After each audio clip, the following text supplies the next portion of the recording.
La mayoría de nosotros experimenta, por cierto, miedos de distintas clases, miedos conscientes o inconscientes. No estamos considerando la clase de miedo, sino el miedo en su totalidad. Cuando puedo comprender el miedo como algo total, entonces después de haberlo comprendido, puedo abordarlo particular. Averigüemos pues de qué modo podemos resolver este miedo. No teóricamente, no como algo sobre lo que hayamos de pensar pasado mañana, cuando dispongamos de tiempo libre, sino resolverlo ahora, de hecho a medida que avanzamos. Veamos si podemos experimentar con esto. ¿Cómo miramos el miedo? Cuando estamos conscientes de él, ¿cómo lo consideramos? ¿Cuál es nuestra actitud, nuestro estado mental, cuando nos damos cuenta de que tenemos miedo? Por favor, sigan esto paso a paso, y si no es miedo lo que experimentan, sustitúyanlo por su propia pesadilla, su propia carga personal. Investiguemos eso, si es posible, de manera gradual, completa, y veamos si no somos capaces de resolverlo.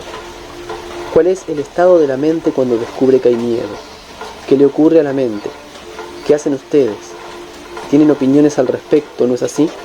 Lo miran desde una distancia, ¿verdad? No lo miran directamente, no están en contacto inmediato con él.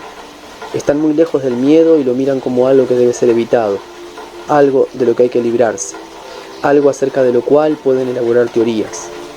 Lo miran ya sea condenándolo o con el deseo de escapar, de modo que jamás están en contacto directo con él, jamás lo miran de manera inmediata, directa, simple.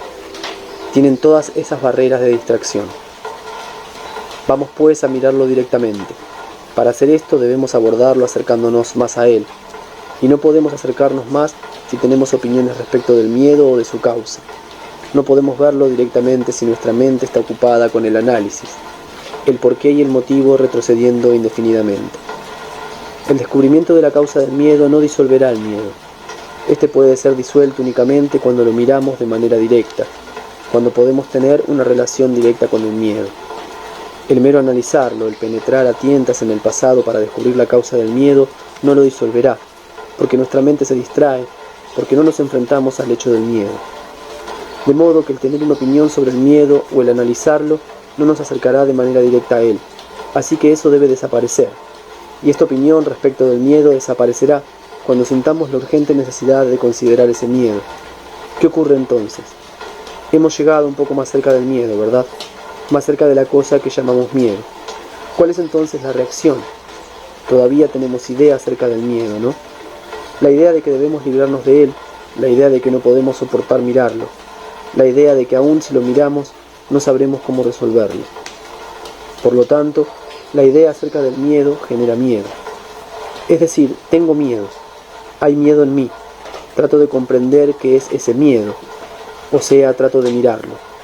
No puedo mirarlo si tengo ideas al respecto, siendo idea la palabra, la imagen. Mientras tengo una idea respecto del miedo, es indudable que esa idea generará miedo. Si conozco eso, si lo percibo con claridad, ¿cuál es mi relación con la cosa que he llamado miedo? Espero que estén siguiendo esto. ¿Cómo miro la cosa que llamo miedo? Me he acercado más. La barrera de opinión, juicio, análisis ha desaparecido. Ya no estoy más en una situación donde domina la idea. Entonces, ¿cuál es mi relación con la cosa que llamo miedo? ¿Está esa cosa separada de mí, el observador, el espectador? Es indudable que no. El observador es miedo. El observador no observa el miedo. El observador mismo es el miedo. Eso es un hecho. Ahora sigamos avanzando, acerquémonos un poco más. Esa cosa que llamo miedo es el resultado de una palabra, es el producto de una palabra, o sea, del pensamiento. En tal caso la palabra es muy importante, ¿verdad? Y para la mayoría de nosotros la palabra es muy importante. La verbalización es el proceso del pensar, de modo que para nosotros la palabra miedo es el miedo. La palabra, no la cosa que llamamos miedo, es el miedo. Así pues, cuando me observo a mí mismo en un estado que he nombrado miedo, que es tan solo la palabra, entonces la palabra desaparece y me doy cuenta de que mientras la mente esté activa verbalizando en cualquier dirección, lo cual implica tener símbolos, es inevitable que haya miedo. No soy pues diferente del miedo. El pensador es el pensamiento, y para que el pensamiento llegue a su fin, el pensador no puede disciplinar al pensamiento. puesto que él mismo es eso. Todo cuanto puede hacer es hallarse en un estado sin movimiento alguno, en ninguna dirección. Solo entonces el miedo llega a su fin.